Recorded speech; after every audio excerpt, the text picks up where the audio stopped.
Panoorin natin ang pinaka-latest at reliable information tungkol sa barangay at Sangguniang Kabataan Election.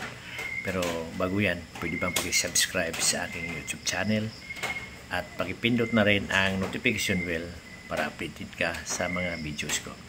Ang ating impormasyon ngayong araw na ito pa lamang maaaring maitaas sa ating Pangulo mula sa Kongreso yung draft na yung mismo panukalang batas na nag-extend o nag-fix ng termino ng mga miyembro ng barangay at saka SK from 3 years to 4 years. So may posibilidad po, sana tingnan natin, na ito'y maaaring mapirmahan ng ating Pangulo this week.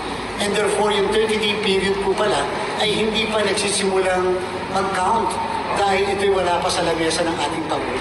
So maaaring ngayong linggo pa lang ito mapapadala sa opisina ng ating Pangulo. Siyempre po ang inyong COMELEC ay mas hindi po namin itong binabantayan bilang isang partido na interesado tungkol sa postponement o hindi. Pero just to say, kung ano't ano man, kami po ay nag-schedule ng 10 araw na registration ng mga botante. Kung ito po ay magiging ganap na batas, yung pagpupospon ng halalan at mali-reset ito sa susunod na taon, ay wala pong magbabago doon sa 10 araw namin na registration. Kahit pwede maaaring ma-extend dahil sa maaaring ma-reset ang ating eleksyon from December 1 to next year.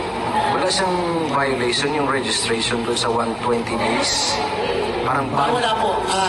Yung po kasi pinapaliwanag natin na yung mga magpaparehistro sa Bangsamoro mula August 1 to August 30. Mga bagong botante, mga botanteng dati ng botante pero hindi nakaboto ng dalawang magkasunod na eleksyon, mga botante magpapareactivate ng kanilang registration, sila po ay hindi makakaboto para sa darating na Bangsamoro parliamentary election.